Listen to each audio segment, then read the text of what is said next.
September 23rd, 1945. 58 German women, SS Guards concentration camp. Staff war criminals heard shovels digging in frozen Iowa earth at 3 a.m. They were certain these were their graves. By dawn, when they saw what had actually been built in the darkness, 20 of them collapsed. 14 vomited. And every single one of them wept. Because sometimes the most powerful weapon isn't a bullet, it's mercy.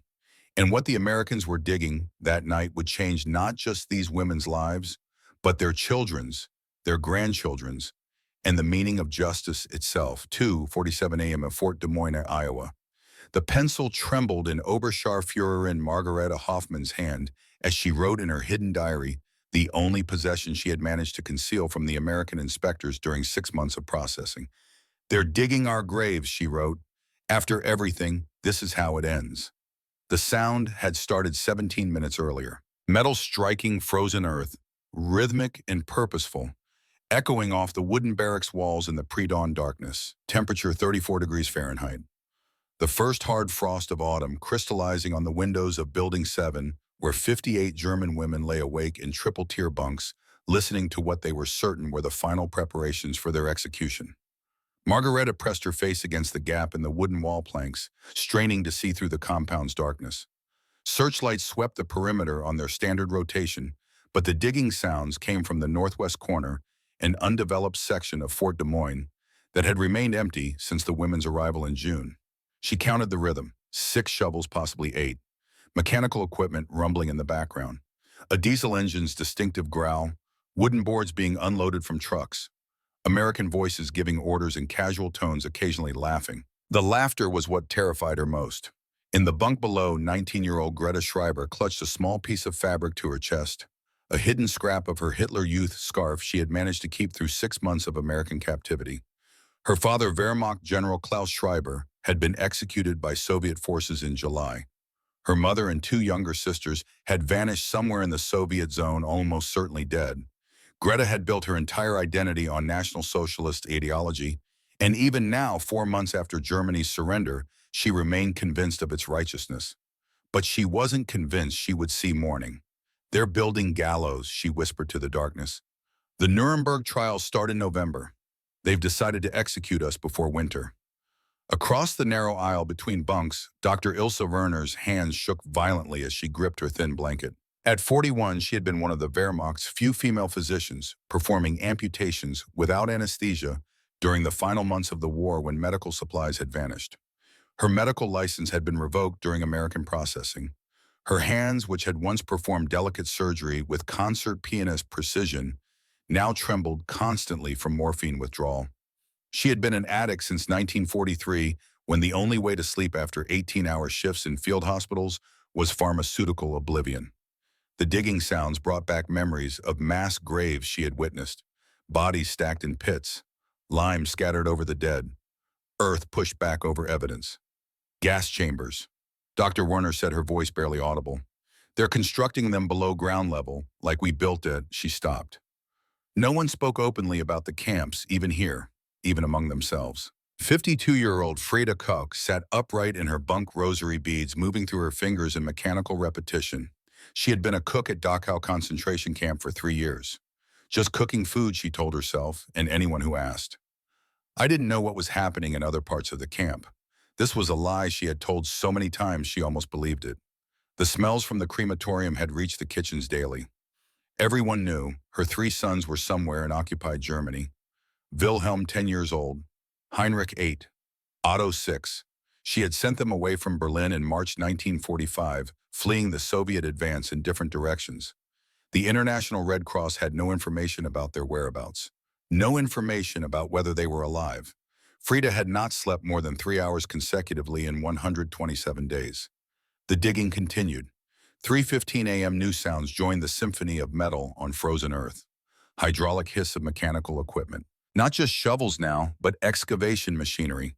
The kind used for large-scale projects. The kind used for mass graves that needed to hold hundreds of bodies. Building 7 housed the most problematic prisoners, the ones the Americans had marked with red stamps on their processing files. Former SS personnel, concentration camp, staff Wehrmacht officers involved in war crimes, women who had participated directly in the machinery of genocide. Out of 3,200 German women held at Fort Des Moines, these 58 represented the hardest cases, the ones least likely to be repatriated quickly, most likely to face war crimes tribunals. They had assumed their detention would be temporary, processing interviews, eventual return to Germany. But September had brought rumors. The Nuremberg trials were beginning, lists were being compiled, executions were scheduled. And now at 3:15 in the morning on the first frost of autumn, someone was digging in the darkness. 16-year-old Erika Steinbach pulled her knees to her chest, making herself as small as possible in her bunk. The youngest prisoner in the compound, she had been a BD-M leader, Bund Deutscher Mädel, the League of German Girls. At 15, she had commanded 40 girls in the Volkssturm, the final desperate defense of Berlin. She had loaded anti-aircraft guns while Soviet shells demolished her city. Both her parents had died in the Dresden firebombing. She was entirely alone in the world, and she was certain she would die before her 17th birthday.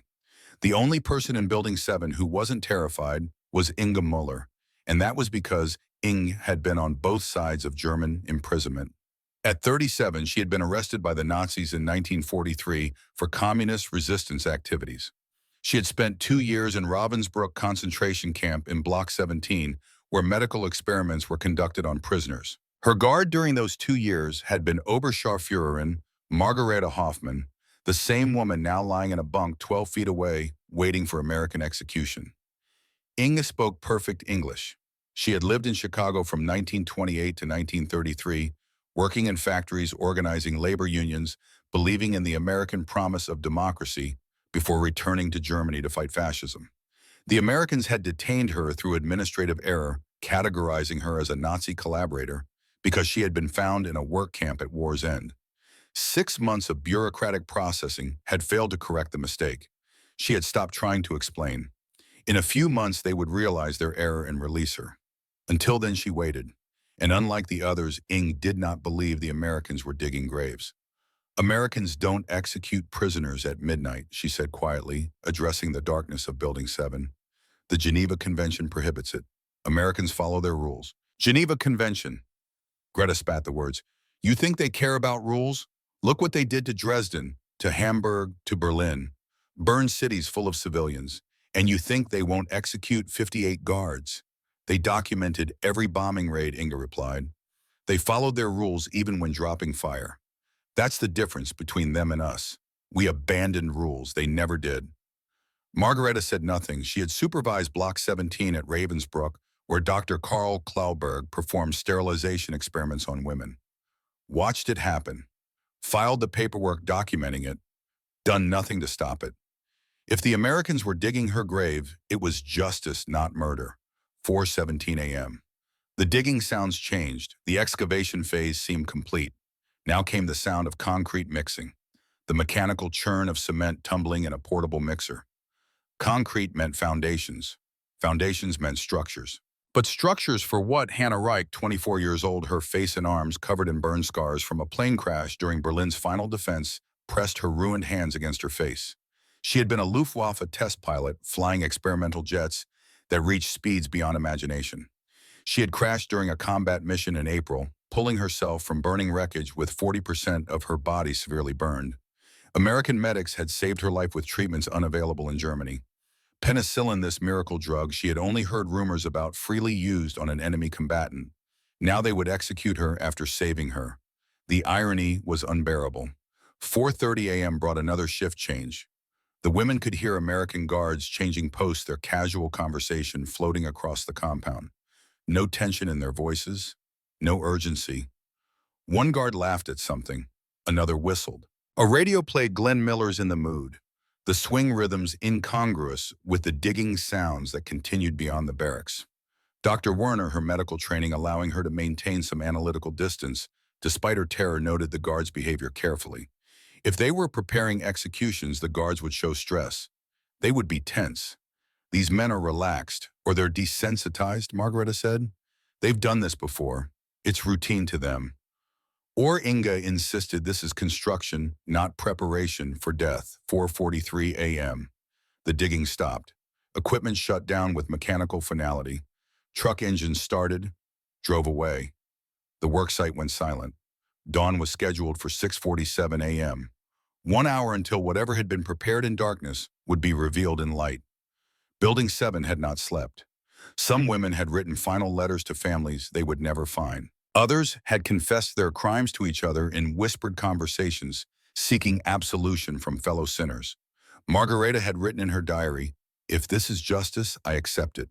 If this is murder, history will judge them as it judges me." Dr. Werner had prayed for the first time since 1938, the year she had stopped believing any God could exist in the world the Nazis were building. Greta had taken a piece of sharp metal salvaged from a broken bunk frame and carved out the small swastika tattoo on her inner thigh, a hidden symbol of devotion she had gotten at 17. She had bled through her prison uniform. The pain welcome, the removal necessary. If she was going to die, she would die having rejected the symbol she had once treasured. Frida had organized the women into a prayer circle, Catholic prayers in Latin echoing through the barracks. Women who had participated in genocide now begging for mercy from a deity they had ignored during their crimes. But what none of them knew, what they couldn't possibly know as they waited for dawn and execution, was that the digging they had heard wasn't preparation for death. It was the foundation for something that would challenge everything they understood about justice, about mercy, about what it meant to be enemies and what it meant to be human. Because the Americans weren't digging graves, they were digging hope. And hope for these 58 women who had participated in history's darkest chapter was more terrifying than any execution could ever be. 6:47 a.m. The loudspeaker crackled to life. All prisoners, formation in 10 minutes. Standard roll call procedures. The voice was routine, matter of fact, not ominous, but it was also 90 minutes earlier than normal morning roll call. The women of Building 7 dressed in silence. Many chose their best remaining clothes. The cleanest prison uniforms. The most carefully mended items. If they were to die, they would die with dignity. Erica braided her hair with shaking hands. Frida ensured her blouse was buttoned correctly. Margareta strapped her hidden diary into her bunk, hoping someone might find it someday and understand. They formed into lines outside the barracks. 3,200 women standing in the frost breath, visible in the cold morning air, watching as guards directed them northwest, toward the digging sounds, toward whatever had been prepared in darkness. The march took 4 minutes, 400 yards from the barracks cluster to the previously unused northwest corner of Fort Des Moines. The women walked in silence, flanked by 40 American military police whose sidearms remained holstered. No rifles, no machine guns, just standard-issue pistols worn casually on hips. Margareta scanned desperately for escape routes, finding none. The compound was surrounded by fencing guards, open Iowa prairie. There was nowhere to run. She thought of her children, daughter age 8, son age 6, last seen in April when she had sent them to Munich to stay with her sister. She had no idea if they had survived the journey, no idea if they were alive. She would die, not knowing. They approached the worksite. Morning sun crested the horizon, burning through the mist that rose from frozen ground. Visibility increased. Shapes became clear. And what they saw was not what any of them had expected. Not graves, not gallows, not gas chambers. A building, massive, nearly complete. Concrete foundation, 8,000 square feet. Wooden frame structure, 60% finished. 200 feet long, 40 feet wide. Windows stacked and waiting for installation. Copper piping visible. Electrical conduit ready for wiring. 3 smaller annexes, each 20 by 30 feet in various stages of completion. And in front of the main structure, partially assembled a playground. Swing sets, a slide, sandbox frames. Equipment for children. The women stopped 50 feet from the construction site, staring in collective incomprehension. Confusion spread through the formation like a physical wave. 3,200 women who had convinced themselves they were about to die now faced something they could not process. Frida's knees gave out. She collapsed onto frozen ground, staring at the swing sets. Other women caught her before she fell, completely held her upright. But she couldn't stop staring at the playground equipment. Greta's face showed pure bewilderment. "What is this?" she said to no one in particular. "What are they doing?" Dr. Werner's hands, which had been shaking for weeks, went still. Her medical training clicked into analytical mode, observing, cataloging, trying to make sense of sensory input that contradicted all expectations. Erica, at 16, the youngest, began to cry silently, though she couldn't have explained why. Relief, confusion, hope, fear all combined into tears that streamed down her face without permission. Only Inga smiled grimly. "I told you," she said quietly. "Americans don't execute at midnight." The construction workers were arriving for their morning shift. 12 civilian contractors, 4 Army engineers, electricians, plumbers, a foreman checking clipboards and directing work. They glanced at the assembled prisoners with mild curiosity but no hostility. No celebration, just another day of construction. Work. Camp Commander Colonel Margaret Phillips, 44 years old, former school teacher from Wisconsin, stepped onto an improvised platform made of construction lumber. She wore her Women's Army Corps uniform immaculately, every button polished, every crease sharp. Behind her stood a translator, a Red Cross representative, and a photographer whose camera was already documenting the scene. The prisoners waited. 3,200 women who had expected death now facing something they couldn't name. Colonel Phillips cleared her throat, her voice amplified by a portable speaker system carried across the frozen assembly ground with absolute clarity. "This facility is being constructed for your children." The words landed like artillery shells. 3,200 women processing information that made no sense. Your children. The two words that changed everything. Colonel Phillips continued, her voice steady, professional, reading from prepared remarks that had been approved by the War Department, the State Department, and the International Red Cross. "Intelligence reports indicate that 847 of you have children under age 12 currently in displaced persons camps, orphanages, or held by relatives in the occupied zones of Germany. The International Red Cross has located 312 of them. The United States government has authorized family reunification for prisoners who meet rehabilitation criteria." Frida made a sound, something between a gasp and a sob. 3 sons. Wilhelm, Heinrich, Otto. The Red Cross had found children. Maybe. Possibly. The math became desperate prayer. 847 mothers. 312 children found. What were the odds? "This child care and education center," Phillips gestured to the construction behind her, "will house your children while you complete re-education and repatriation processing. Construction will be complete in 6 weeks. The first children will arrive by Christmas." Silence. Absolute silence for 23 seconds. Multiple witnesses would later time it, compare notes, agree on the duration. 23 seconds of 3,200 women attempting to process information that contradicted everything they understood about their situation. Then chaos. 412 women collapsed where they stood, knees giving out, bodies hitting frozen ground. Medical personnel rushing through the formation to assist. 1,200 began weeping uncontrollably, sounds that ranged from quiet tears to wailing grief. 340 screamed, releases of emotion held captive for months. 89 vomited, shock response overwhelming physical control. 14 hyperventilated to unconsciousness. The American medics had anticipated this. They moved through the crowd with practiced efficiency, smelling salts for the unconscious, blankets for those in shock, gentle words in German for those who could still hear words. The photographer captured everything, his camera clicking steadily, documenting a moment that would later appear in classified military reports filed in Washington. Margareta stood frozen, processing. The Red Cross had located 312 children. Her 2 were somewhere in Munich, or had been in April 5 months ago. Anything could have happened. Soviet zone incursions, starvation, disease. Bombing didn't stop when Germany surrendered. The black market violence in occupied zones was killing civilians daily. But the Red Cross was looking. Someone was searching. Americans who had every reason to hate German children were searching for them, locating them, planning to bring them here. She dropped to her knees, not from shock, but from something closer to prayer. Her forehead touched frozen ground. For the first time in 8 years since she had first put on the SS uniform and reported to Ravensbrück, Margareta Hoffman wept, deep, wrenching sobs that came from a place she had buried when she accepted her assignment to Block 17. "I don't deserve this," she whispered to the earth. I don't deserve them. Greta stood rigid, her 19-year-old mind trying to reconcile Nazi ideology with what she was witnessing. The Americans were the enemy. They had destroyed German cities, killed German civilians, crushed the Reich utterly. They were supposed to be weak, decadent, controlled by Jewish interests, incapable of true military efficiency. Yet they had built this, a facility for German children, enemy children.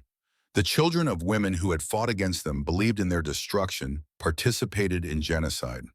The cognitive dissonance was physical pain. Everything she had been taught said this was impossible. Weakness, sentimentality, the kind of foolish mercy that destroyed nations. But the building was real. The playground equipment was real. The colonel's words were real. What else, Greta wondered, with the first crack appearing in her ideological foundation? What else was a lie? Dr. Werner's medical training provided analytical distance.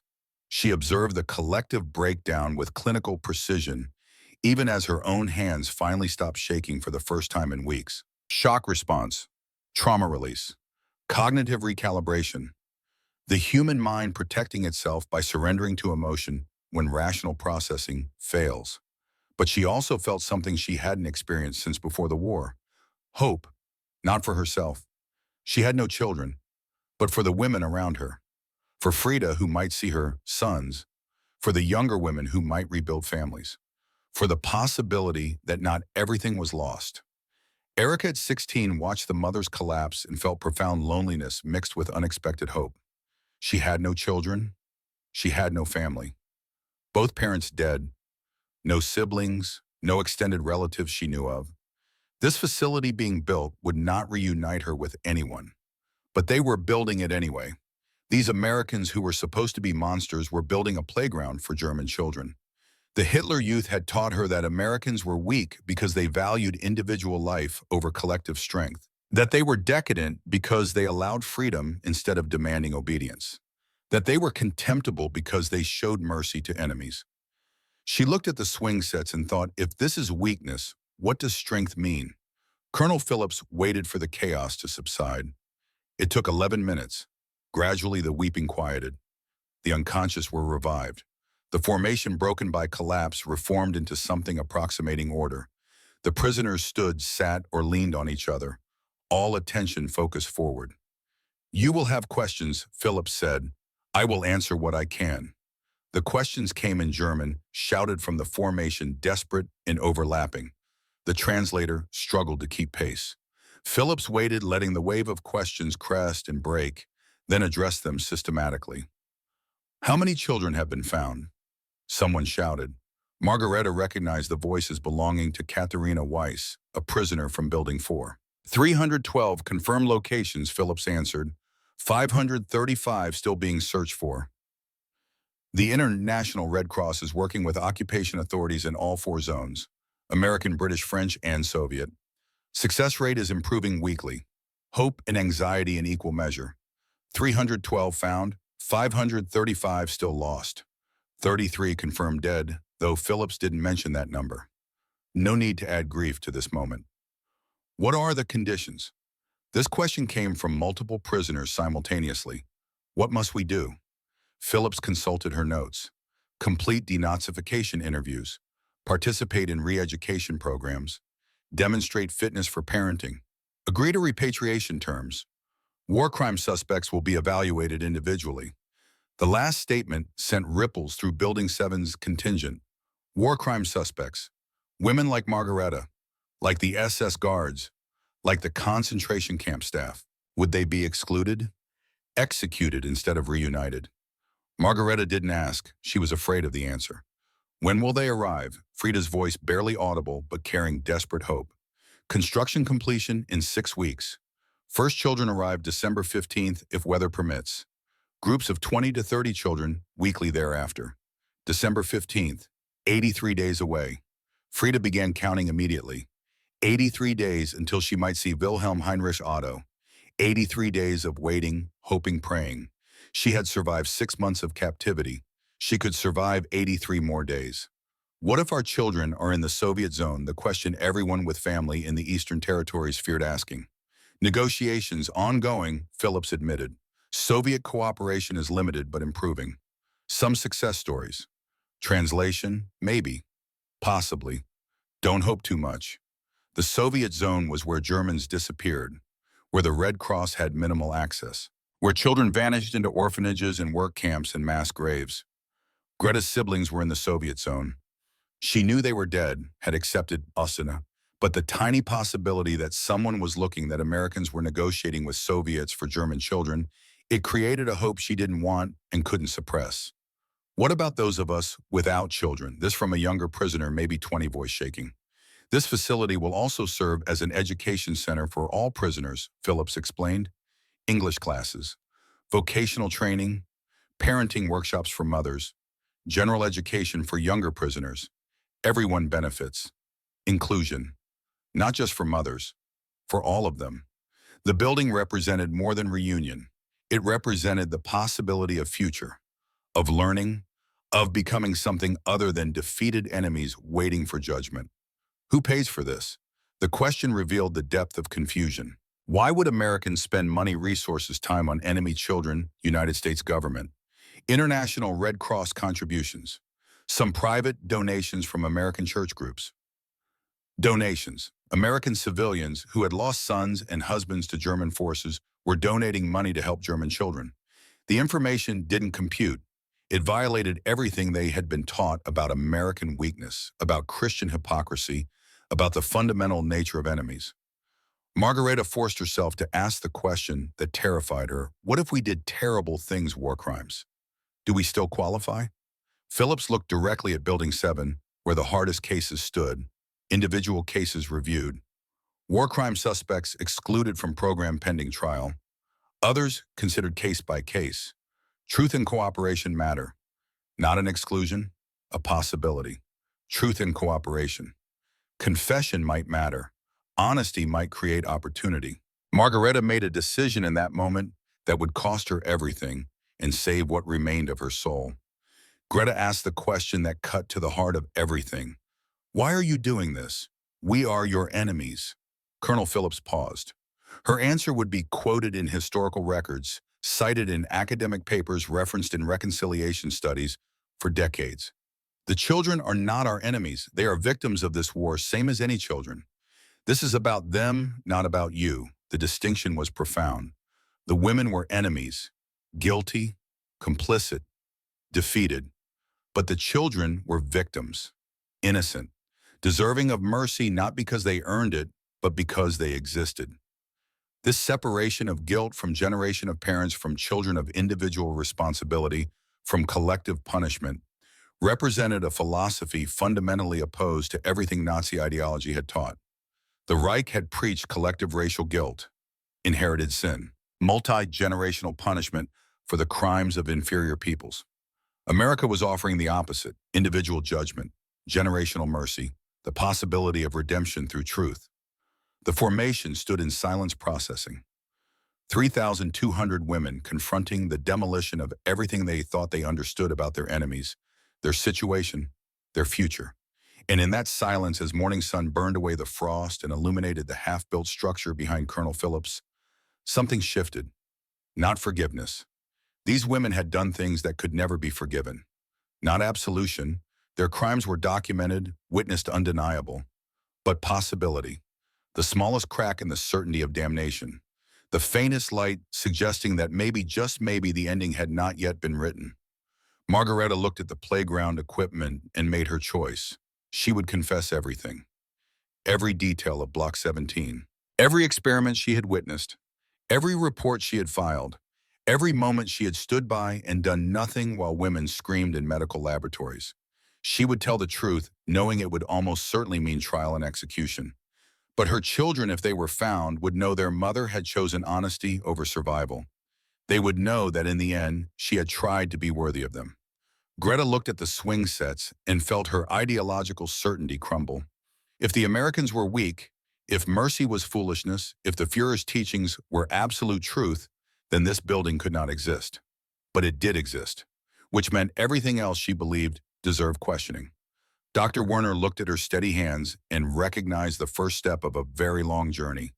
She couldn't undo the amputations performed without mercy. couldn't resurrect the soldiers she had prioritized over civilians. But maybe with time and truth and work, she could help more lives than she had harmed. It would never be enough. 1,000 good acts couldn't balance one evil one, but one good act was more than zero. Frida looked at the building where her sons might live and felt something she hadn't felt in years. Not hope exactly. Hope was too large, too dangerous. But willingness. Willingness to try. Willingness to wait. Willingness to become whatever she needed to become to earn 83 more days, and then the chance to hold Wilhelm Heinrich and Otto one more time. The sun rose higher, the construction workers returned to their tasks. The women remained standing, staring at the impossible building, the playground that shouldn't exist, the mercy they didn't deserve and couldn't understand. Colonel Phillips dismissed the formation. Returned to barracks. Standard morning routine resumes at 0900 hours. Voluntary work sign-up begins at 1400 hours. The women began to move slowly, still stunned. But Margareta noticed something. The way they walked had changed. 6 hours ago, they had walked like condemned prisoners. Now they walked like women who might have futures. It was a small change. But in a world where everything had been destroyed, where every certainty had been proven false, where graves turned into playgrounds and enemies offered mercy to children, small changes could become revolutions. The digging at midnight had not been preparation for death. It had been the foundation for something none of them had dared imagine. Hope. At 10:30 a.m. the announcement came. Voluntary participation in construction work. Help build the facility for your children. 20 hours per week maximum. No forced labor, same rations, no extra benefits. Sign-up begins at 1400 hours. They expected 50 volunteers, maybe 100 women willing to participate, to contribute, to build something instead of just waiting. By 2 p.m. when sign-up began, 2,847 women had lined up. 89% of the compound. A line 400 yards long. Guards, confused by the overwhelming response, hastily organizing shifts because they didn't have enough tools, enough supervision, enough capacity for this level of participation. Greta stood in line. Dr. Werner, Erica, Frida, women from every building, every background, every level of guilt. They stood in autumn cold, waiting for the opportunity to hammer one nail, carry one board, contribute 1 hour to building something for children they might never see. I can't undo Ravensbrück, Margareta whispered to herself, inching forward in the line. I can't bring back the women who died under my watch. But I can build this. I can carry one plank hammer, one nail. It's not atonement. It will never be atonement, but it's something. At 3:30 p.m., the first shift of 200 women arrived at the construction site. American foreman Thomas McCarthy, a carpenter from Pennsylvania who had 3 sons in the Army, looked at the assembled prisoners with skepticism. He had built military facilities across 2 continents. He'd never seen prisoners volunteer for work with this kind of intensity. All right, he said through a translator, lumber needs moving from the delivery trucks. Nails need sorting. Primer needs applying to finished walls. You know carpentry, raise your hand. 14 hands went up. Former carpenters. Women who had worked in trades before the war. Before the Reich decided women's work was childbearing and housekeeping. Electrical work. 6 hands. Painting, 47 hands. McCarthy nodded slowly. Okay then. Let's build something. For the next 2 hours, 200 German women carried lumber, sorted hardware, painted walls, cleared debris.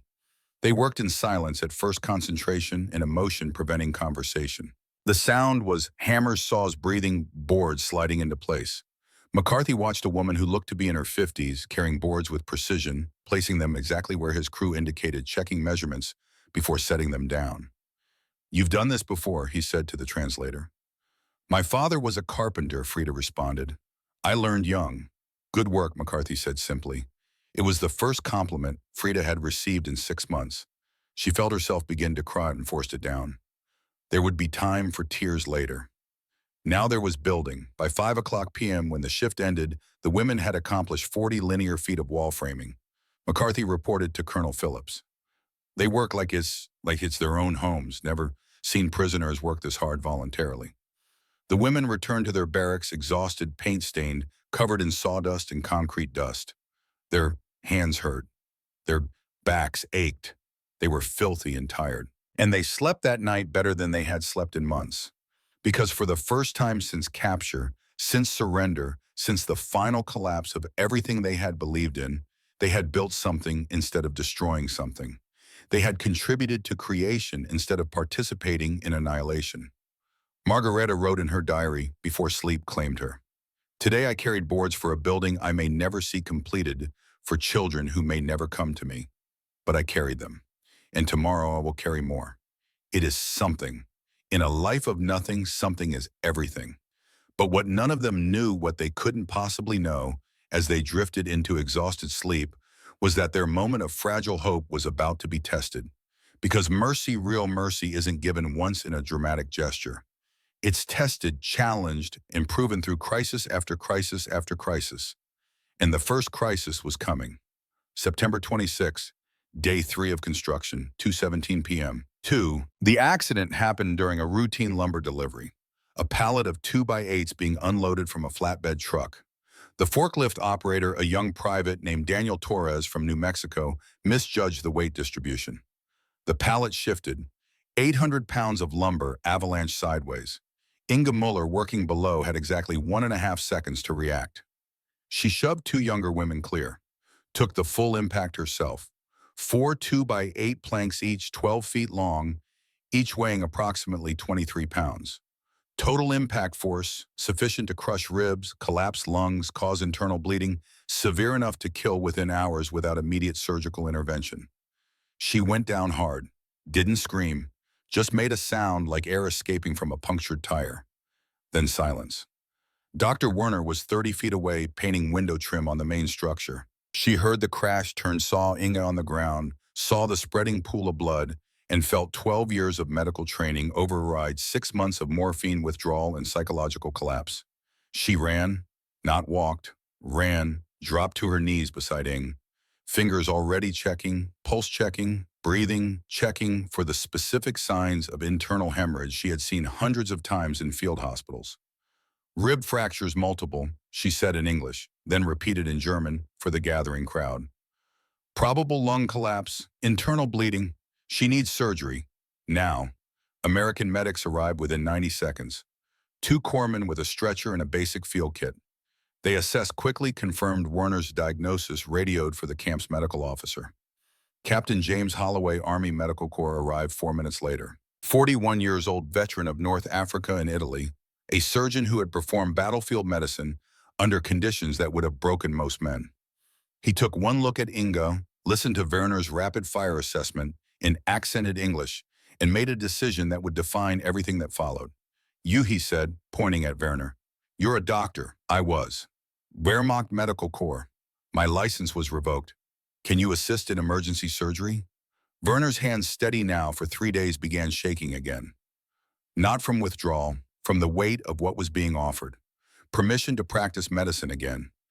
Even in limited capacity, even under supervision, even on a fellow prisoner. Yes, she said, I can help. The surgery happened in the camp's medical facility, a converted barracks with 2 operating tables, basic equipment, supplies adequate for routine injuries but not major trauma. Holloway scrubbed in, Werner beside him, 2 American nurses assisting. The operation took 3 hours and 42 minutes. Ing had 4 fractured ribs, left lung collapsed, liver laceration causing internal bleeding. Holloway worked with the calm precision of a man who had performed surgery under artillery fire. Werner assisted her, hands remembering skills she thought she had lost, movements, automatic trained responses overriding conscious thought. Clamp, Holloway said. Werner provided it, correct angle, correct pressure. Suction. She cleared the field before he finished the word. At 6:43 p.m., Holloway closed the final incision. Inga's vitals were stable, breathing regular. She would live. He stepped back from the table, stripped off his gloves, looked at Werner directly for the first time since the surgery began. Where did you train? Charité Hospital. Berlin, class of 1931. You're good, better than good.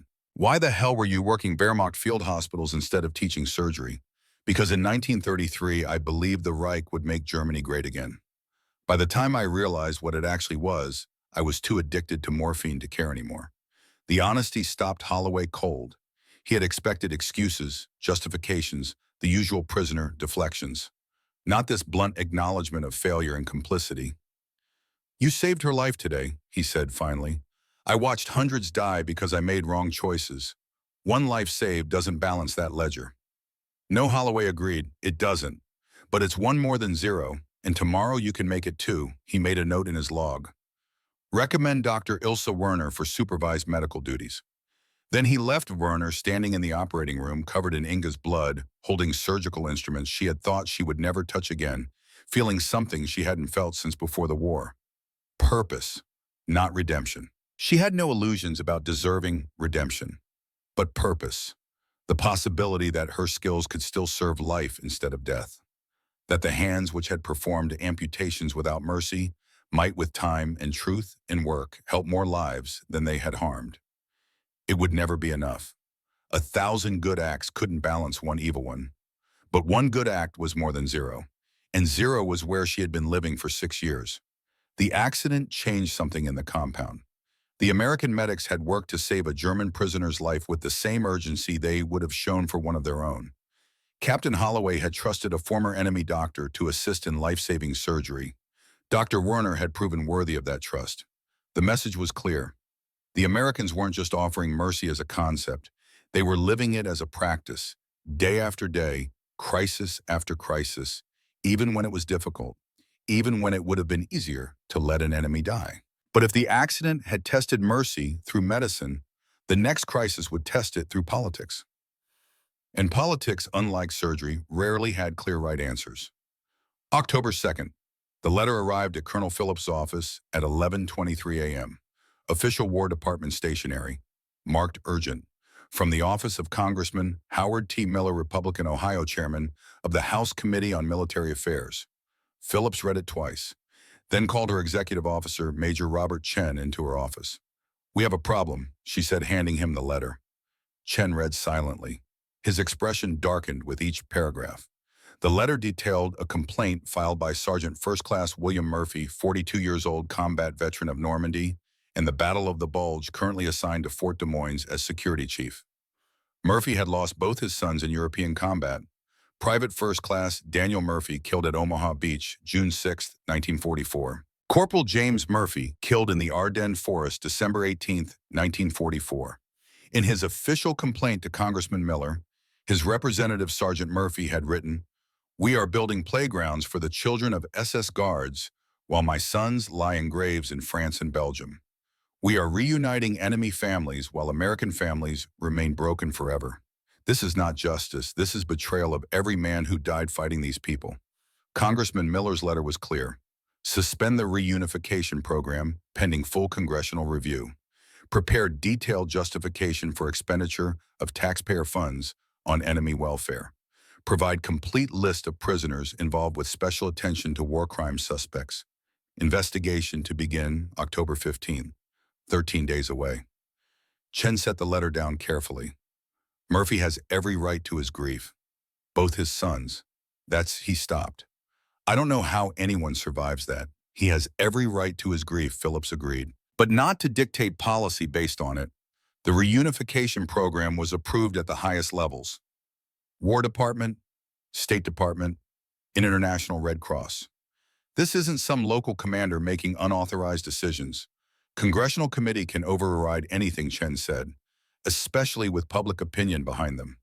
And Murphy's story, 2 sons killed, now forced to guard the people who killed them. That story will play very well in the press. Phillips looked out her window at the construction site where 200 German women were currently working on window installation. Beyond them, the playground equipment, now nearly complete. Beyond that, Building 7, where 58 women with the worst crimes on their records waited to learn if truth and cooperation would actually matter. "How long until word spreads through the compound?" she asked. "It already has," Chen said quietly. "Murphy's not subtle. He's been vocal about his opposition since day one. The prisoners know someone's trying to shut this down." Phillips made her decision. "Schedule a meeting with Sergeant Murphy. Tomorrow, 0900 hours. And get me the files on his sons. I want to know exactly what happened to them." "What are you planning?" "I'm planning to listen," Phillips said. "He deserves that much. What happens after that depends on whether he's willing to listen in return." But as Chen left to make the arrangements, Phillips looked again at the construction site and thought about the real question underlying everything. How do you balance justice for the dead with mercy for the living? How do you honor the sacrifice of men like Murphy's sons while also acknowledging that German children didn't choose their parents' crimes? Democracy required this balance, required holding multiple truths simultaneously. The Germans had committed atrocities. The children were innocent. Both statements were true. Both had to be honored. The challenge was figuring out how. October 3rd, 9 a.m., Sergeant William Murphy sat across from Colonel Phillips in her office. 42 years old, graying hair cut military short, eyes that had seen too much and lost too much and held on to anger because anger was easier than grief. Phillips had read the files on his sons. Daniel, aged 19 when he died on Omaha Beach. Body never recovered. Name on a memorial wall at the Normandy American Cemetery. James, aged 21 when he died in the Ardennes. Killed by German artillery during the Battle of the Bulge. Buried at Henri Chapelle American Cemetery in Belgium. 2 sons, both dead. Both killed by the very people Murphy was now assigned to guard. "Thank you for meeting with me," Sergeant Phillips began. "Ma'am, with respect, I didn't request this meeting. You did." "Fair enough. Then let me be direct. I read your letter to Congressman Miller. You have legitimate concerns. You deserve answers. My concerns aren't complicated, ma'am. We're rewarding the enemy. My sons died fighting these people. Now we're building them playgrounds. It's wrong. The children didn't kill your sons. Their parents did. Their government did. Their ideology did. You want me to pretend that doesn't matter because the kids are innocent. Everyone's kids are innocent. My kids were innocent. Didn't stop German bullets from killing them." Phillips had known this would be hard. She hadn't anticipated how hard. Because Murphy was right. His sons had been innocent. They had died anyway. The Germans had shown no mercy to American soldiers. Why should America show mercy to German children? The answer had to be found not in equivalence but in difference. "You're right," she said. "Your sons were innocent. They died serving their country. Nothing I say will change that or make it fair. But here's what I need you to understand. We're not doing this for the German women. We're doing it despite them. This program isn't about rewarding the enemy. It's about proving we're better than they were."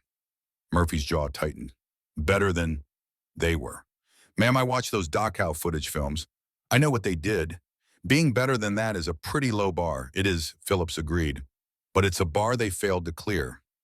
Every single day of the war, they chose cruelty. We're choosing differently, not because the Germans deserve mercy, they don't, but because American values require it." "American values," Murphy said bitterly. Daniel believed in American values. He enlisted the day after Pearl Harbor. 19 years old, died face down in the sand at Omaha Beach. James believed too. Volunteered for the Bulge Offensive. Died in a frozen forest on December 18th. My sons believed in American values. It got them killed. Phillips felt the weight of every word. She had no children, had never experienced the specific agony of losing a child, but she had sent men into combat, had signed orders that resulted in deaths, had lived with the weight of command decisions that ended lives. "Your sons died defending those values," she said quietly. "Democracy, freedom, the rule of law, individual dignity, the belief that children are not guilty of their parents' crimes. If we abandon those values now, if we punish German children for being born German, then what did your sons die for?" Murphy stood abruptly, walked to the window, looked out at the construction site. 200 German women working, carrying lumber, installing windows, building something. "Those women out there," he set his back to Phillips. "Some of them were SS. Some worked in the camps. Some participated directly in genocide. You want me to feel sorry for them because their kids are in orphanages?" "No," Phillips said. "I want you to feel nothing for them. And they don't deserve your sympathy, but their children do. Because those children are exactly like Daniel and James, innocent, born into a world they didn't choose, suffering for decisions made by adults they had no power to stop." Murphy turned back and Phillips saw something in his face. Not agreement, but the first crack in the armor of absolute certainty. "What happens to the ones who committed war crimes?" he asked. "The ones who actually did the killing. Do their kids still get reunited?" "Individual review," Phillips said. "Truth and cooperation matter. A woman who confesses, who helps us document what happened, who shows genuine understanding of her crimes, her case is reviewed differently than someone who denies everything. But yes, even war criminals' children are considered. Because the children didn't commit the crimes. That's Murphy stopped. I don't know if I can accept that. I'm not asking you to accept it, Philip said. I'm asking you to allow it. There's a difference. You can hate this program. You can hate me for implementing it. You can believe it's wrong with every fiber of your being. But I need you to do your job professionally while the investigation proceeds. And if Congress shuts it down, then it shuts down. And 312 children stay in orphanages. And 847 mothers never see them again. And we prove that we're no different than the Germans. That we punish children for their parents' sins. That mercy has limits. That American values are negotiable.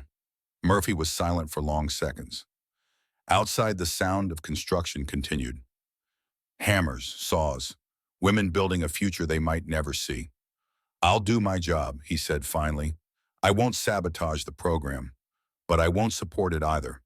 And when Congress asks my opinion, I'll tell them the truth, that this is wrong. That's fair, Philip said.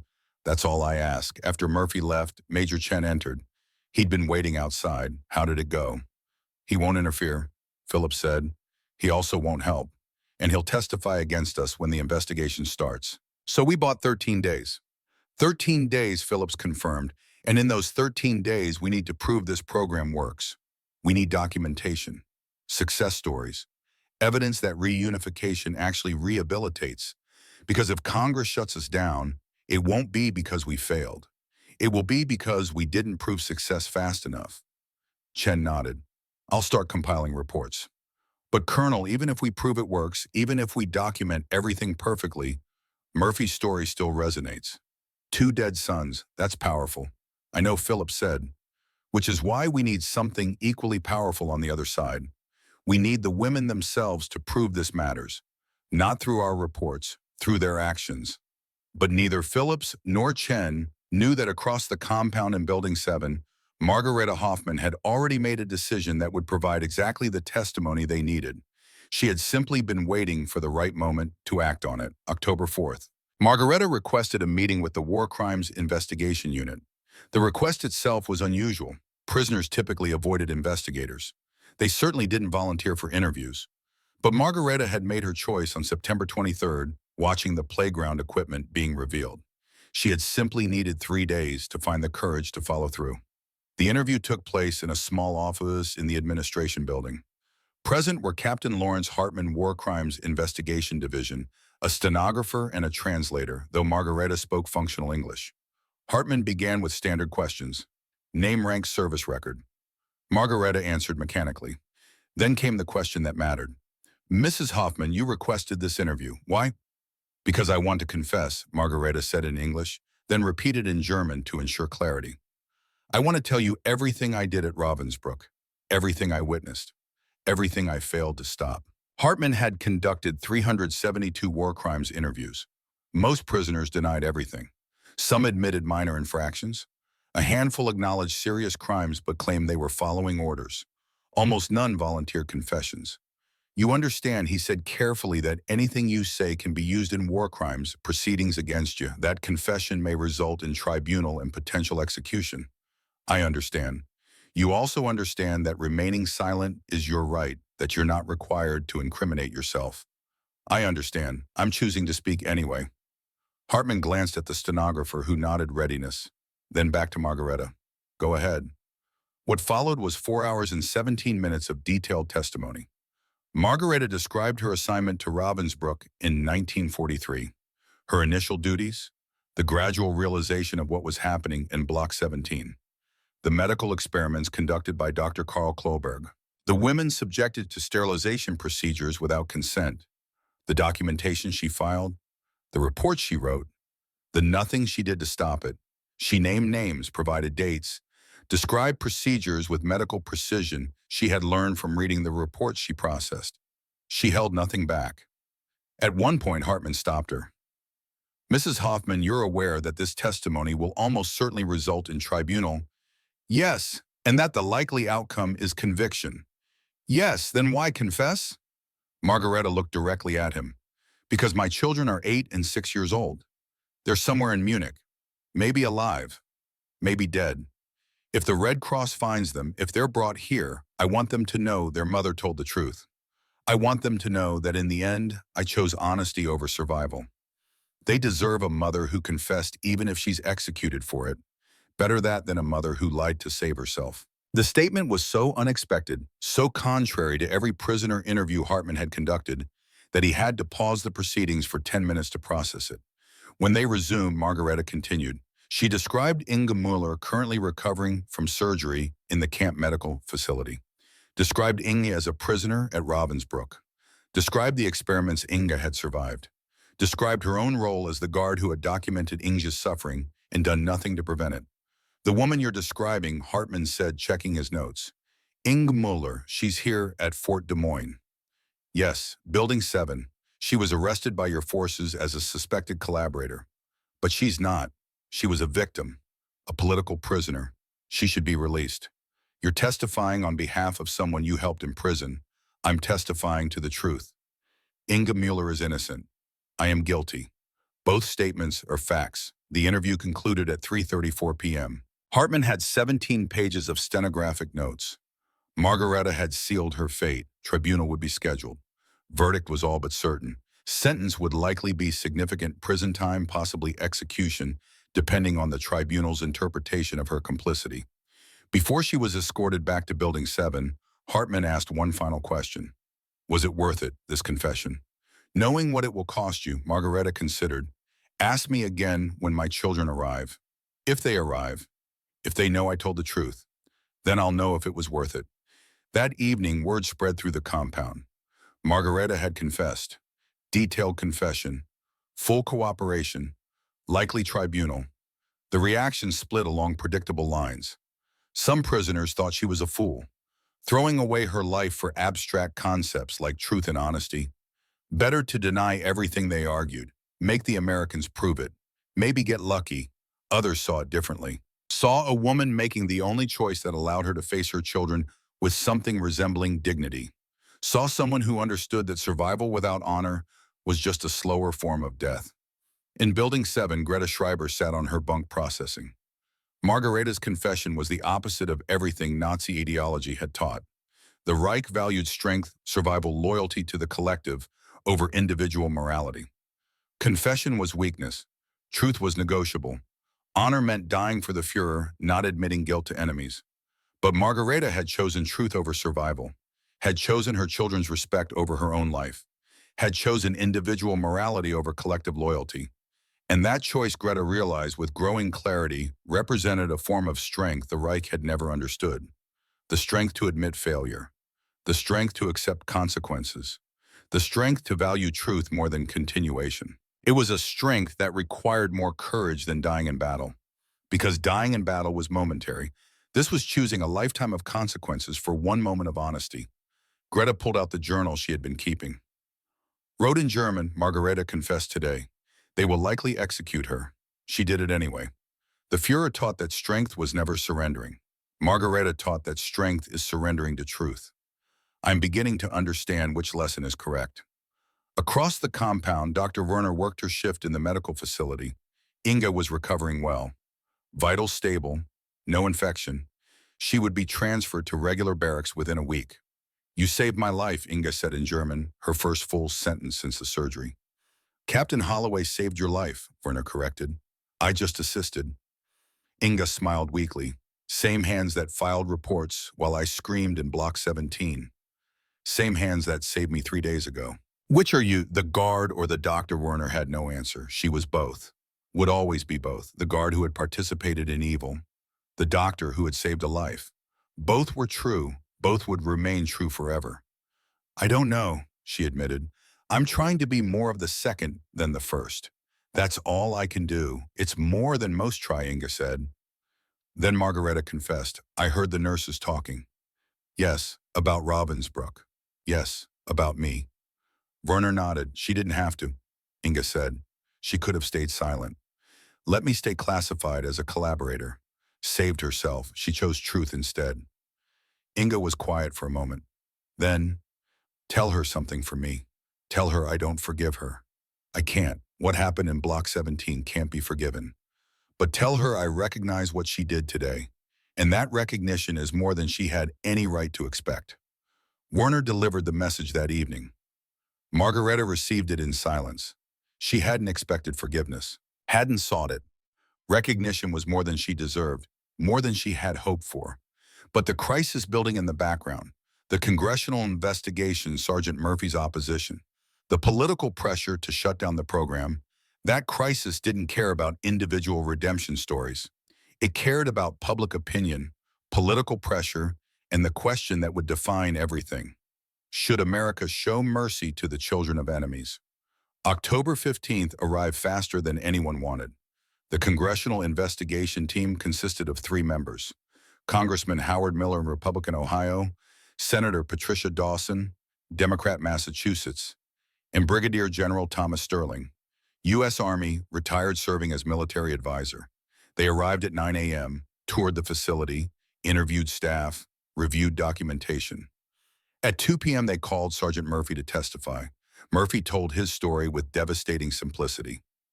2 sons, both dead, both killed by Germans, now assigned to guard those same Germans while American taxpayer money built playgrounds for German children. It was, he said, a betrayal of every American who died fighting the Third Reich. The committee listened with visible sympathy. Congressman Miller in particular seemed moved. Senator Dawson asked careful questions about Murphy's loss, his service, his sacrifice.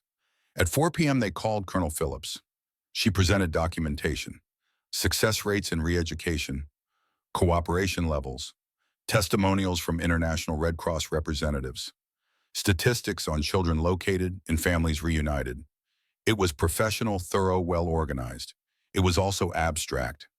Numbers on paper couldn't compete with Murphy's story of 2 dead sons. Then General Sterling asked a question that changed everything. Colonel, you mentioned in your brief that several prisoners have voluntarily confessed to war crimes, even knowing confession would result in tribunal.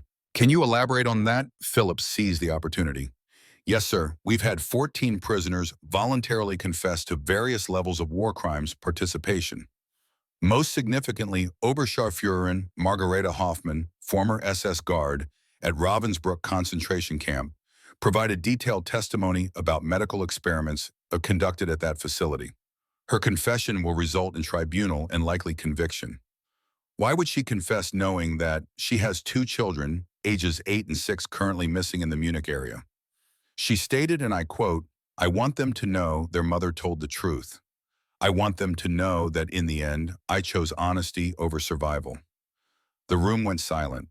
Even Congressman Miller, who had been skeptical throughout, seemed affected. This woman confessed to crimes that will likely see her imprisoned or executed. Sterling said slowly, because she wanted her children to respect her. Yes, sir. And her children are among those the reunification program is searching for, yes, sir. Senator Dawson leaned forward. Colonel Phillips, in your professional opinion, is this program creating genuine rehabilitation? Or are prisoners simply gaming the system? Phillips chose her words carefully.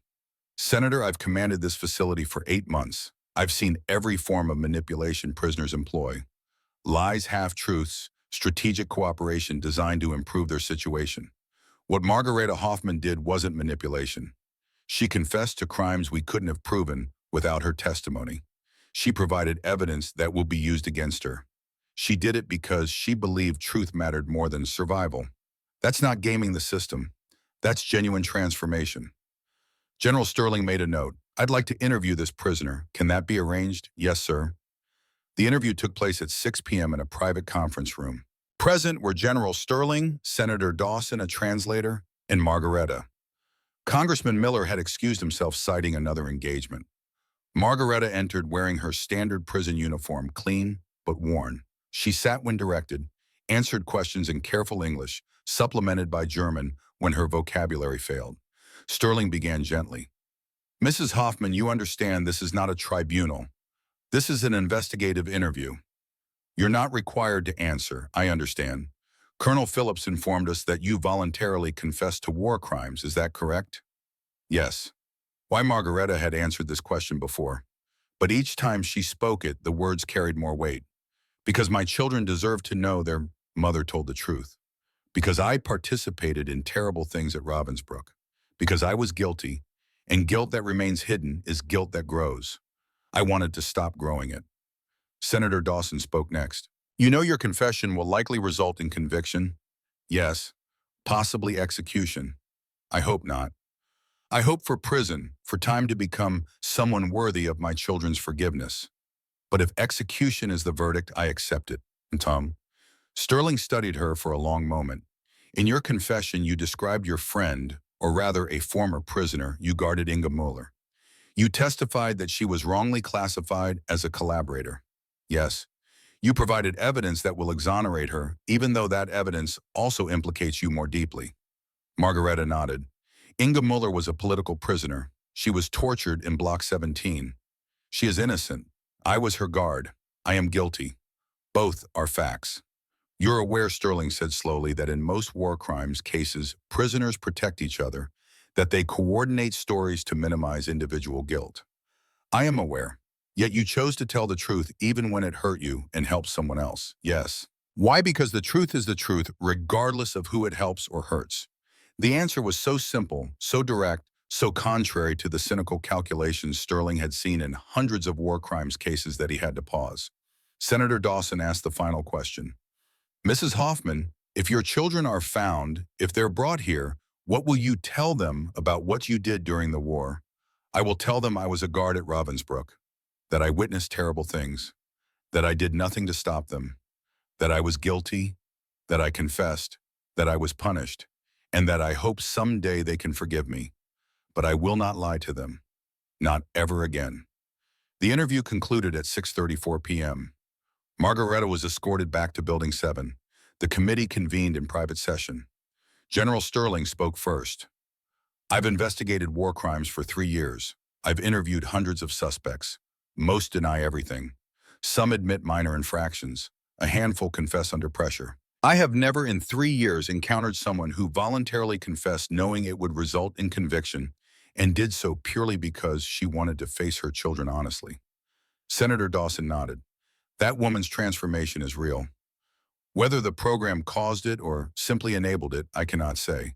But it's genuine. Congressman Miller, who had rejoined the session, was less convinced. One success story doesn't justify the entire program. We're still spending American money on enemy children while American families grieve, True Sterling said. But here's what I keep coming back to. Sergeant Murphy's sons died defending American values. Democracy, rule of law, individual dignity. The principle that children are not guilty of their parents' crimes. If we shut down this program, if we punish German children for being born German, we abandon the very values Murphy's sons died defending. Miller had no immediate response. Senator Dawson made the motion. I move that we recommend continuation of the reunification program with enhanced oversight and quarterly reporting requirements. Congressional review to continue, but program to remain operational pending completion of pilot phase. General Sterling seconded. Congressman Miller abstained. The vote carried. October 16th, Colonel Phillips received official notification. Program continuation approved. Enhanced oversight required. Congressional review ongoing.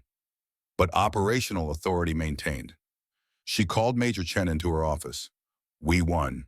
Barely. But we won. For now, Chen said, Miller's going to keep pushing, and Murphy's not going to stop opposing this. I know, Phillips said, which is why we need to prove beyond any doubt that this works. We need the reunifications to succeed. We need the children and mothers to reconcile.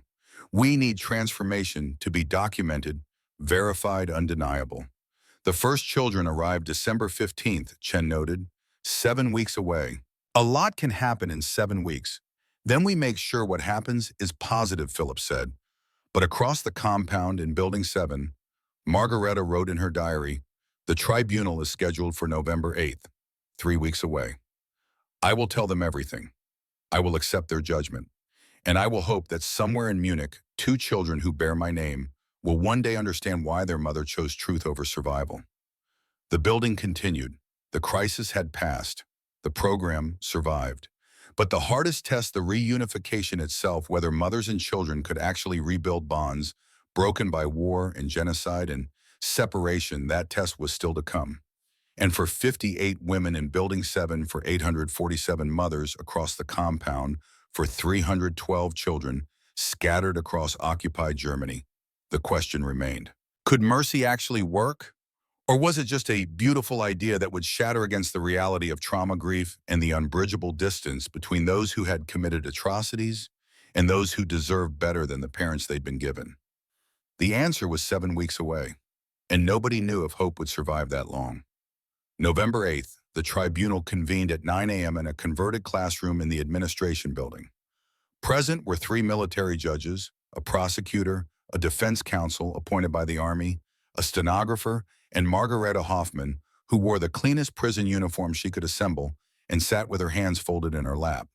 The prosecution presented her confession, 17 pages, every detail, every experiment she had witnessed, every report she had filed, every moment she had stood by while women screamed in Block 17 at Ravensbrück. Her defense counsel, Captain David Morrison, did what he could. He presented her voluntary confession as evidence of genuine remorse. He noted her cooperation with investigators. He emphasized that she had not directly participated in the experiments, only documented them. The prosecution countered that documentation enabled the experiments. That silence in the face of evil was complicity. That following orders was not exoneration.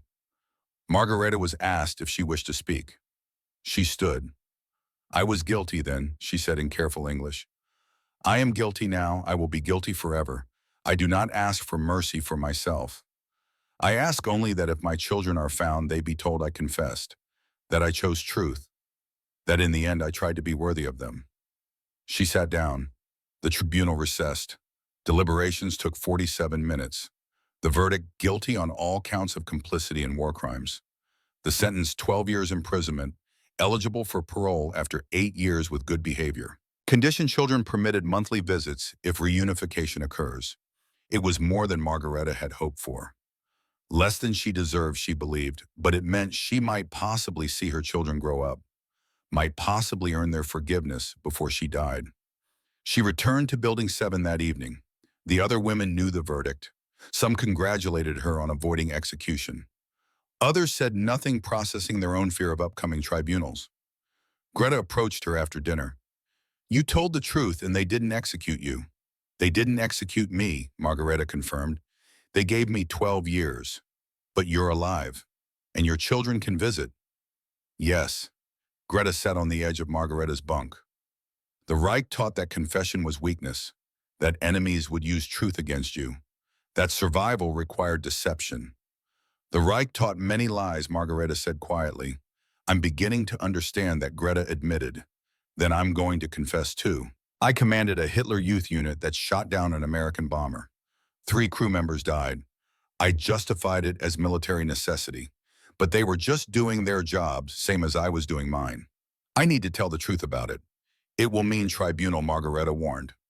"I know, but you survived yours. Maybe I will too. And if I don't, at least I'll die having told the truth instead of living with lies." After Greta left, Dr. Werner approached. "Captain Holloway approved me for full medical duties, supervised but full authority for routine procedures. He's recommending my medical license be conditionally reinstated." "That's good news," Margareta said. "It is. And it happened because you confessed. Because you proved that truth matters. You created a template for the rest of us." "I created a template for prison," Margareta corrected. "You created a template for living with ourselves," Werner said. November 29th, the announcement came. 47 children arriving December 15th through 17th. Names posted alphabetically on bulletin boards in each barracks. At 2 p.m. when the list went up, it was chaos. 847 women surging toward the boards, scanning desperately for their children's names. Some found them immediately and collapsed in relief. Others searched multiple times, refusing to believe, absence hoping they had missed something. Frida Koch found hers on the second reading. Her hands were shaking too hard the first time. Koch Wilhelm, age 10. Arrival December 16th. Koch Heinrich, age 8. Arrival December 16th. Koch Otto, age 6. Arrival December 20th. 3 sons, all alive. All found, all coming. She touched the names with her finger, tracing each letter, making it real through tactile confirmation. Then her knees gave out. Other women caught her, held her upright while she wept. Not quiet tears. Great wrenching sobs that came from 6 months of accumulated fear and hope and desperate prayer. Thank you, she whispered to God, to the Red Cross, to the Americans, to anyone who might be listening. Thank you. Erica Steinbach helped post the lists. She had no children, would find no names. But she had been assigned to photograph the reunifications, to document this moment for official records. It was work that mattered. Purpose. Future. As she watched the mothers weeping over found names, she felt something unexpected. Not jealousy, not loneliness, but hope. Hope that if these women guilty of terrible things could be given second chances, maybe she could too. Maybe a 16-year-old Hitler youth leader who had loaded anti-aircraft guns could become something else. A photographer, a documenter of reconciliation instead of a participant in war. Dr. Werner found no names on the list. She had no children. But she found something else. A note from Captain Holloway requesting her assistance in the medical screening of arriving children. Checking for malnutrition, disease trauma indicators, real medical work, meaningful contribution. She accepted immediately. Margareta searched the list 3 times. Her children's names weren't there. A guard explained war crimes conviction, delayed reunification. Must be cleared or sentenced first. 3 to 6 months additional processing. Children safe with aunt in Munich, but not coming yet. Maybe never. Margareta's response was quiet acceptance. I understand. I confessed for their sake, not mine. Better they come to a mother who told truth than a mother who hid it, even if truth cost me everything. But that night alone in her bunk, she wept. Silent tears that soaked her pillow. Not for herself, for her daughter and son, 8 and 6 years old, who would spend another Christmas without their mother because their mother had chosen honesty over reunion. It was the right choice. She believed that absolutely. But right choices still hurt. Building 7 that night was divided. 33 women whose children were coming. 25 whose children were not. But the division wasn't hostile. Those waiting helped those preparing. Sewing small clothes from donated fabric. Making toys from scrap materials. Offering advice and support and shared hope.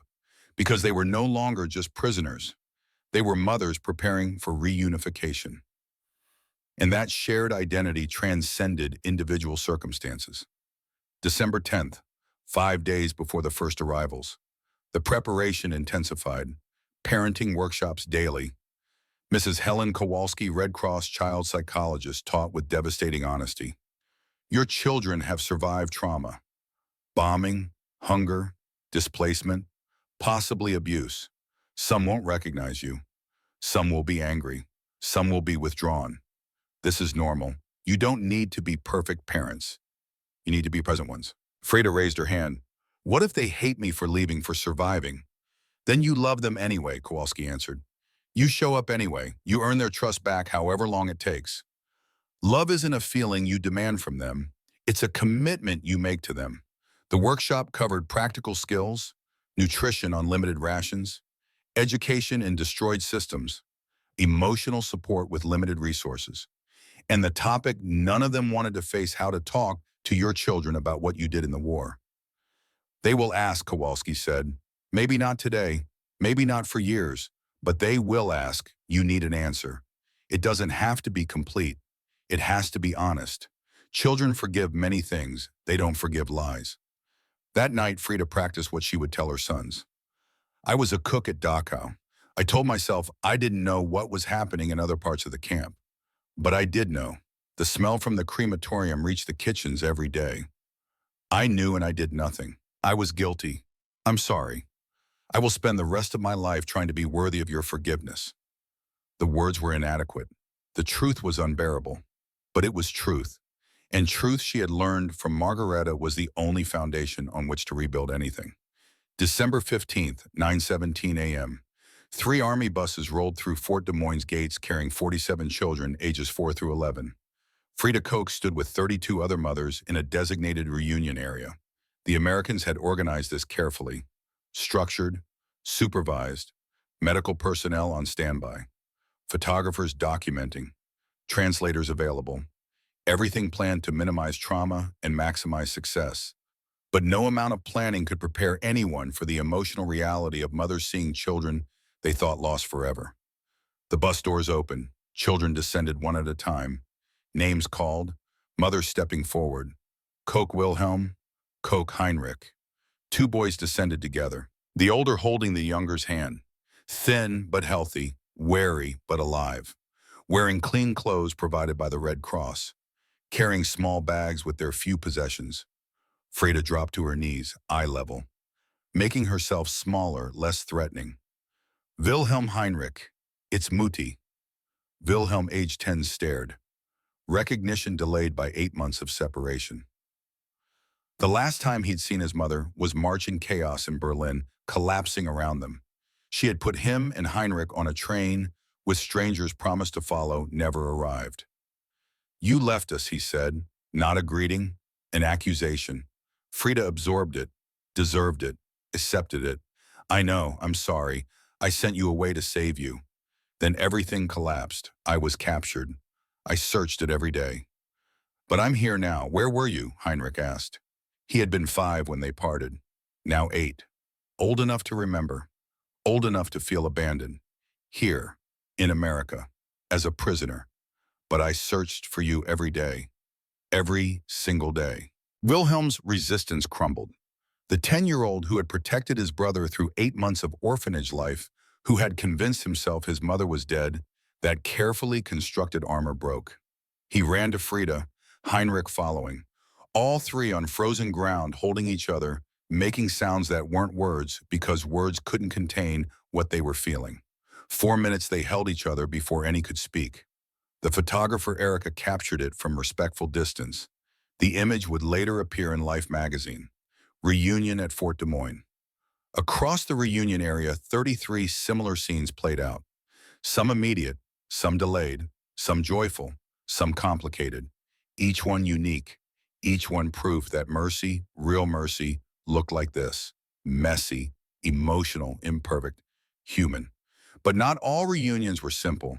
Katie Werner, age 9, had been told her mother died. The Red Cross had located her in October, corrected the record, explained that her mother was alive, detained in America. But Katie had spent 6 months believing she was an orphan, accepting that reality, building a life around that truth. Seeing Dr. Ilse Werner violated her accepted reality. You're not real, Katie said. My mother is dead. Katie, it's me. I survived. No, you're lying. Dr. Werner had performed surgery on shattered bodies, had treated wounds that would have killed most people, had maintained professional composure through horrors that broke other doctors. But watching her 9-year-old daughter reject her reality shattered something no battlefield injury ever had. 3 hours it took, Katie sitting 20 feet away, watching, listening to Dr. Werner describe things only her mother would know. The scar on Katie's knee from falling off a bicycle, her fear of thunderstorms, her favorite bedtime story about a princess who saved herself instead of waiting for a prince. Slowly, reluctantly, Katie allowed the possibility. She approached, sat near Dr. Werner, didn't touch. If you're my mother, why did you let them tell me you were dead? I didn't know where you were. I couldn't find you, but I never stopped looking. Not for one single day. Not the reunion Dr. Werner had dreamed of. No running embrace. Just a 9-year-old girl sitting near a woman who claimed to be her mother, beginning the slow reconstruction of trust. But it was a beginning.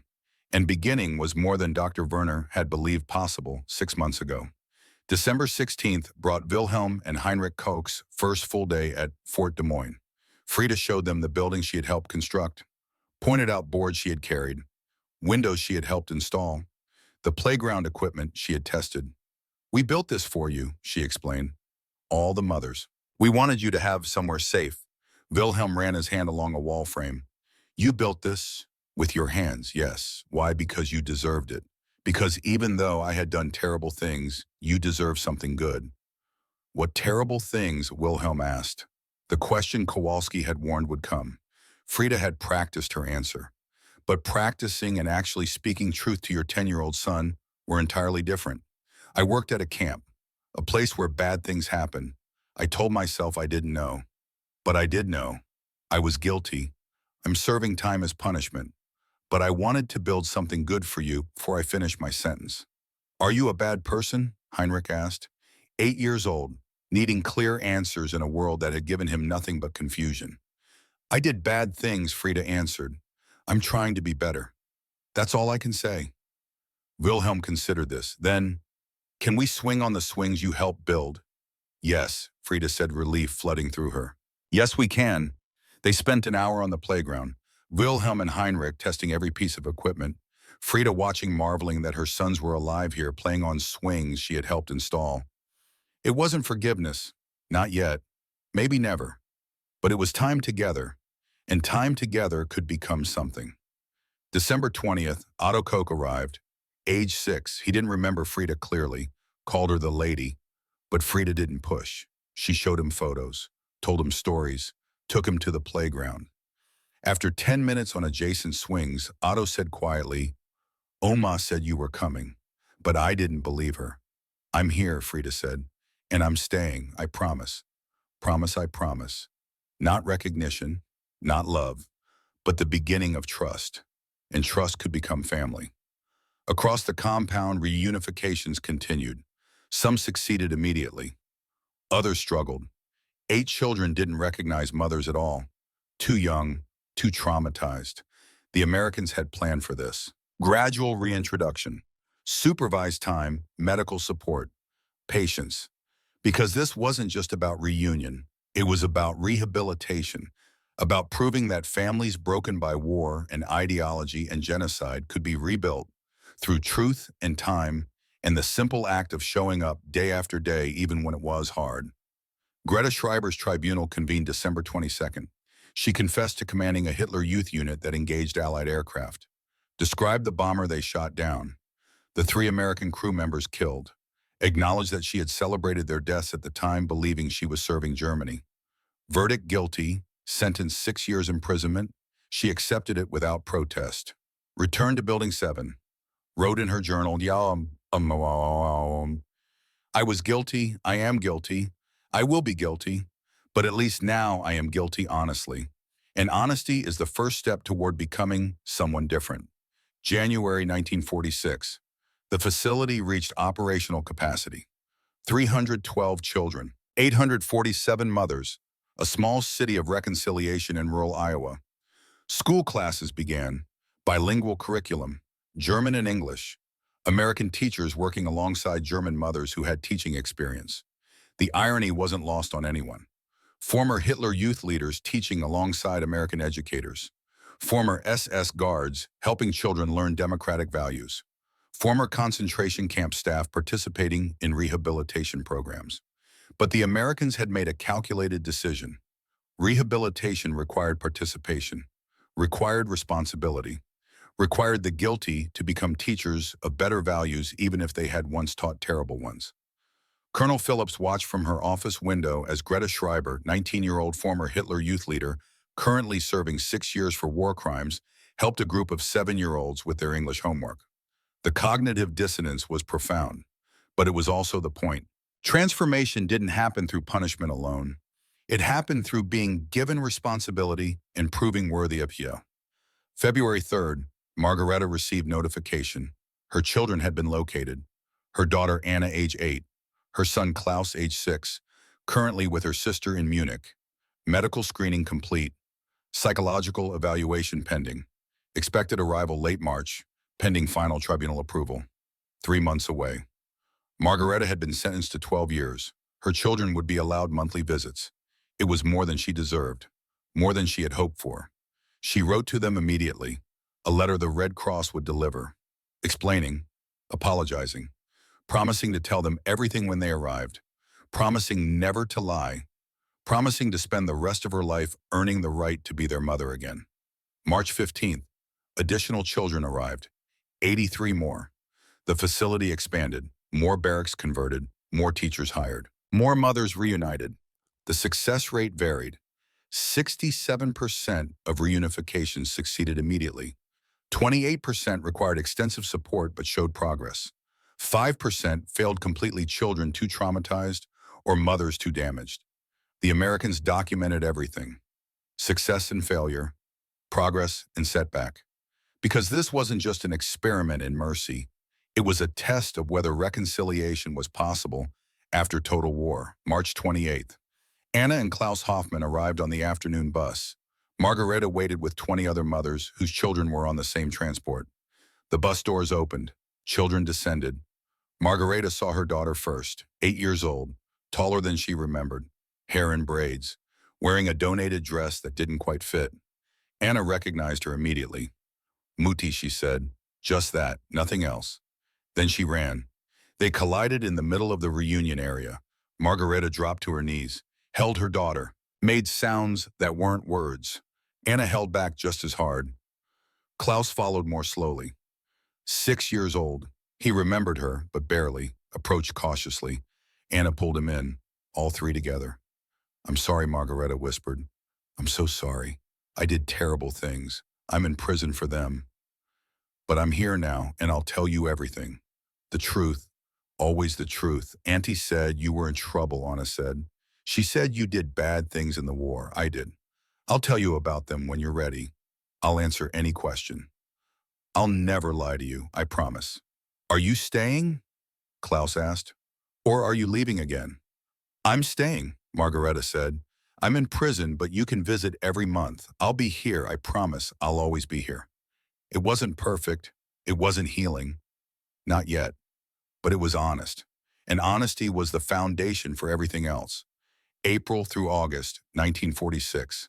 The facility operated at full capacity. Children attended school.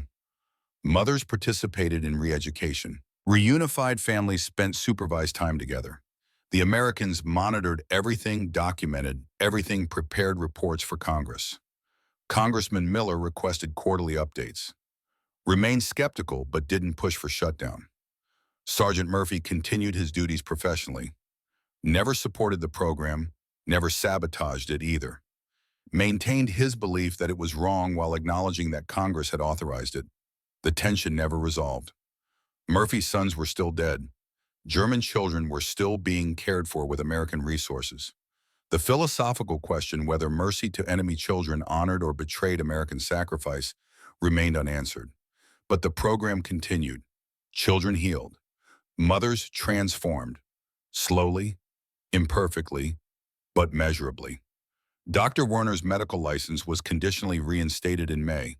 She began treating not just camp medical needs, but also providing care for mothers and children. Her hands, steady now for 8 months, performed routine medicine with the precision she had once brought to battlefield surgery. She couldn't undo the amputations performed without mercy, couldn't resurrect the soldiers she had prioritized over civilians. But by August, she had treated 147 children and 89 mothers. 147 plus 89 equaled 236. 236 lives helped. It would never balance the ledger. Evil couldn't be erased by good. But 236 was infinitely more than zero. September 1946, repatriation began.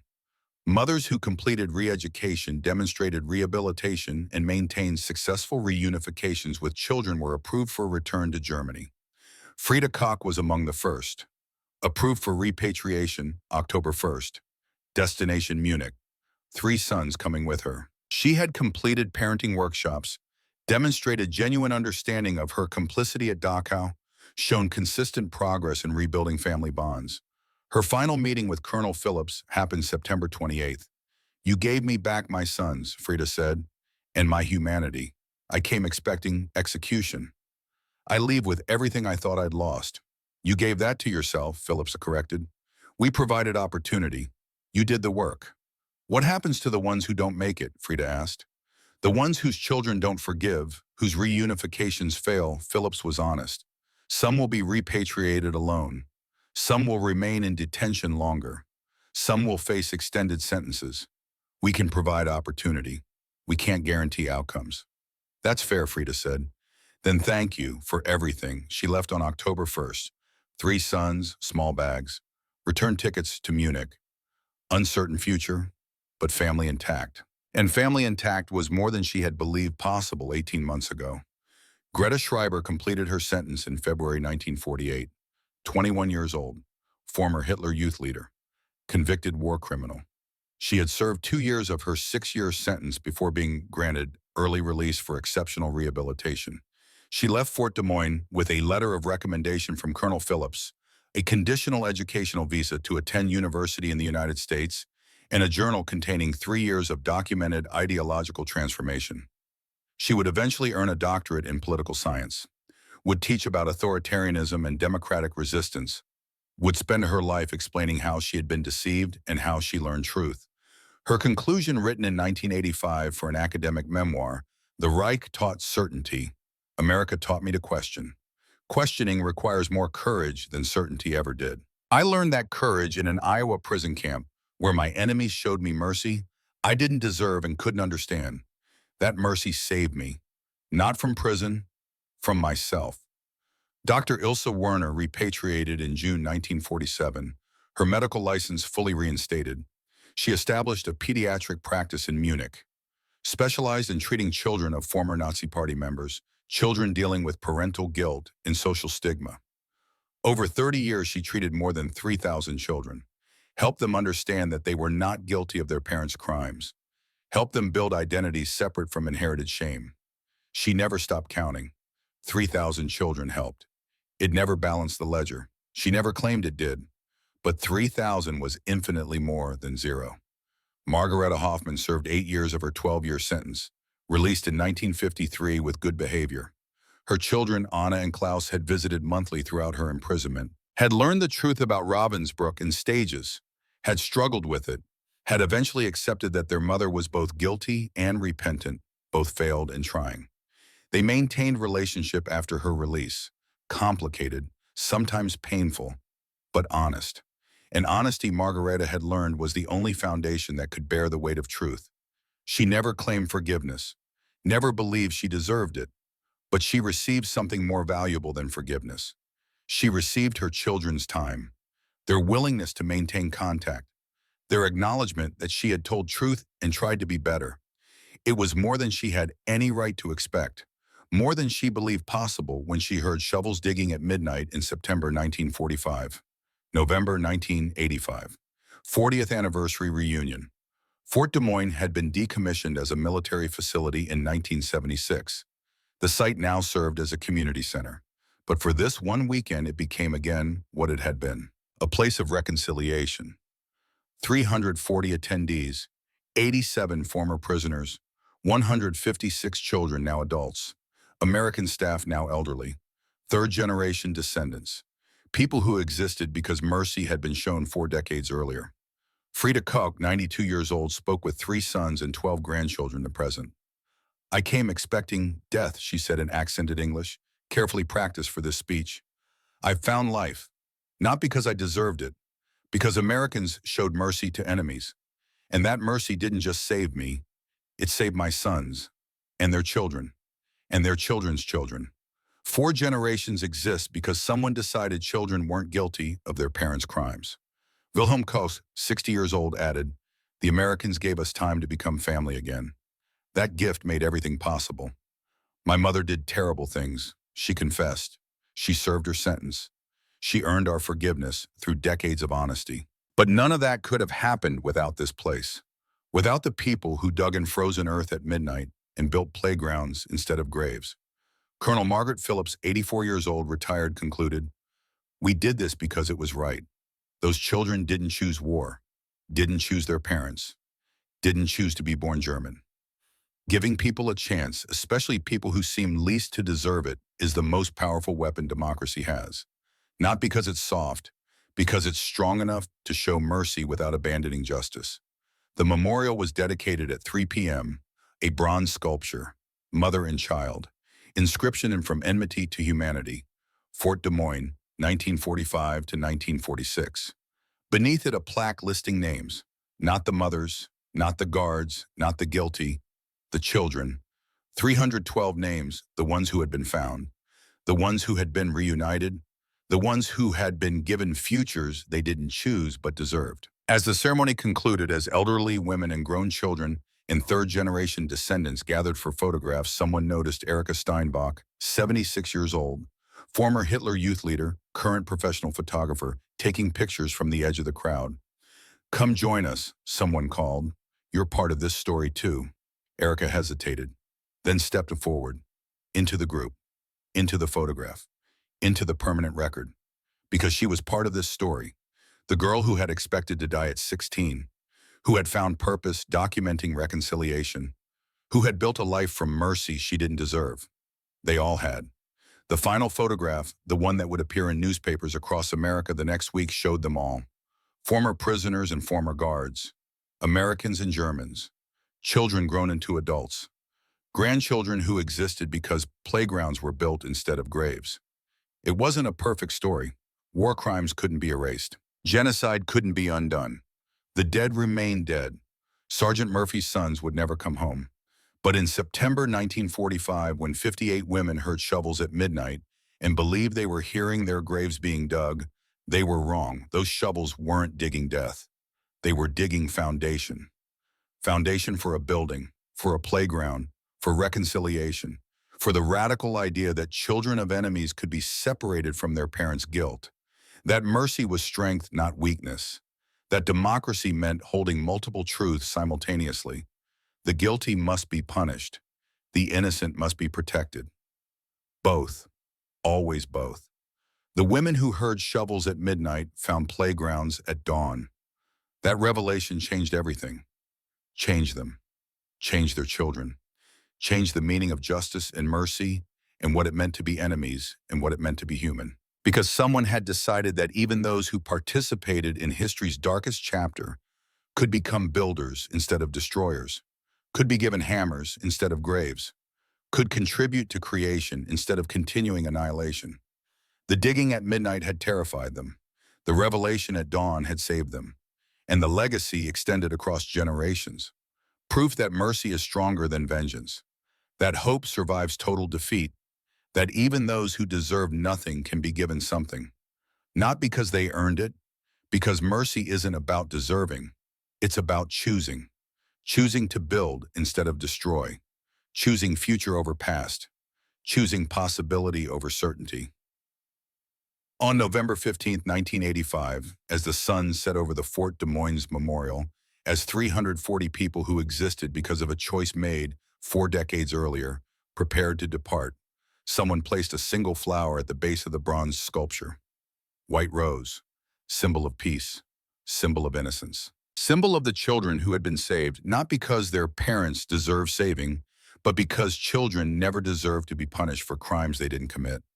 The flower remained there for weeks, replaced by others when it withered, maintained by the community, a permanent reminder. Someone was digging outside. German women heard shovels at midnight. What they found at dawn changed everything, not just for them, for the world.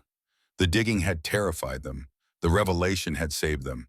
And the legacy proved that the most powerful weapon isn't violence. It's the courage to show mercy to those who deserve it least. Because sometimes, just sometimes, enemies become families. Graves become playgrounds. And the sound of shovels at midnight becomes the foundation for a better world.